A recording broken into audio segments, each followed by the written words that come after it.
Welcome back. Now let's move on to the last kind of operators, which we call them as assignment and miscellaneous operators. We had already seen the assignment operator. We had seen in the variable session when I gave you a guided practice, I had shown you how I can assign values to a variable. So we saw three methodologies. One was using the arrow, that is leftward arrow, the other one was rightward arrow, and then equal to symbol. Fine. So we still have one more kind of assignment operator. See, we had seen a single headed leftward arrow. Suppose I say I want to give a variable name. Fine.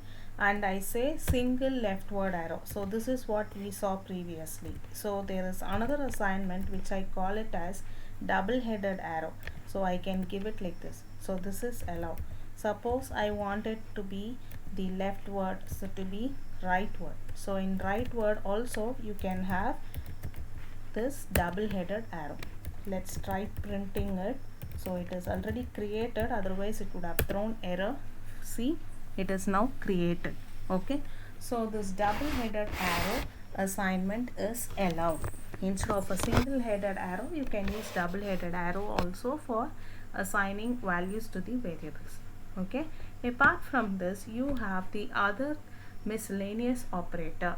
We had already seen, suppose now I say I want to create a vector. So instead of usually giving that comma separated values, in the previous demonstration videos also I would have used one operator something like this, 1:5. So this is to, we call it as a colon symbol, colon. Fine. So this colon operator helps you for creating a vector in a sequence. Okay, fine. So now this is created. So we had already seen this, just a brush up of it. So this is one of the miscellaneous operator which is available. For you to get to know that there is one miscellaneous operator called as colon, I am giving you again this. Fine. So now first let's create a vector. So, okay, so already I have created a vector. Maybe I'll again create a vector 2, which is going to have a single value. Fine. And I have already created one vector 1 which is having some sequence of values 1 to 5. So I have other miscellaneous operator, one more miscellaneous operator which will help me to check whether a particular vector's value is available in the other one. So for example, now when I see this vector 2 is having only one value, I want to get to know whether this value is available in this sequence. Fine.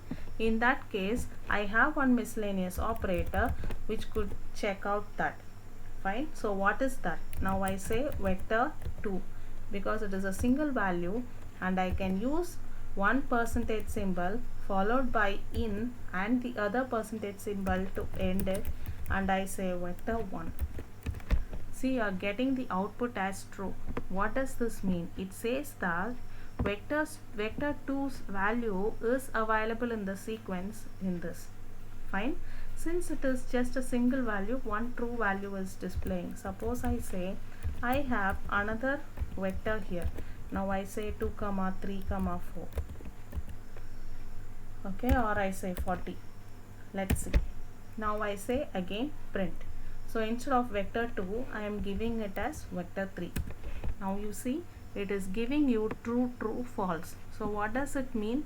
Vector 3 has 3 values here. So 2 is available in this sequence. 3 is also available in the sequence, but 40 is not available in the sequence. So you are getting these 3 values like this. So based on the number of values in the vector, you can check out whether it is available in the sequence or not. You will get the output as a boolean, either true or false. Fine. So this is another miscellaneous operator which will help you to check out. The other miscellaneous operator. So fine, we had already created a matrix. Hope you remember. Print M. Fine. So I have a matrix like this. Now if I want to find the transpose of it, in other programming languages, what we would do, we will write hell a lot of lines of code to do it. So here in R, what we can do, just a function t, lowercase t, of the matrix name will transpose, gives the transpose of this matrix. Now if you want to multiply the matrix with its transpose, you have a special operator which is one among the miscellaneous operator. So let's try it out. Now what is that special operator?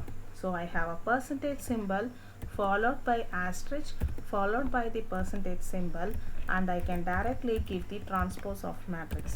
See, now you have got the multiplied value of your matrix with the transpose. Okay, so this operator could be used for multiplying your matrix with its transpose. So this is another miscellaneous operator. So how many miscellaneous operators we have seen? We have seen 3 miscellaneous operator. One is your colon, the other one to check whether a particular vector is available in the other vector sequence, then another operator which will help you to multiply the matrix with its transpose. Fine. So these are the 3 miscellaneous operators, and in assignment you know already 3, that is equal to single headed leftward, single headed rightward arrow. The other 2 which are included now was double headed leftward arrow and double headed rightward arrow, which could be used as assignment operator. Fine. So that is the end of the entire operators which could be used in your R programming. Fine. So you can try out with all these operators whatever we discussed till now, starting from your arithmetic operators till this miscellaneous operators. You can practice, you can try it out with all the other data types and stuffs which we had seen, create them, try each and every operator over it, try to get to know what error it is throwing if it is not giving you output, and have a learning practice. Fine. Okay, if you still have doubts after learning and practicing, post your queries. I'll be ready to answer you. Thank you.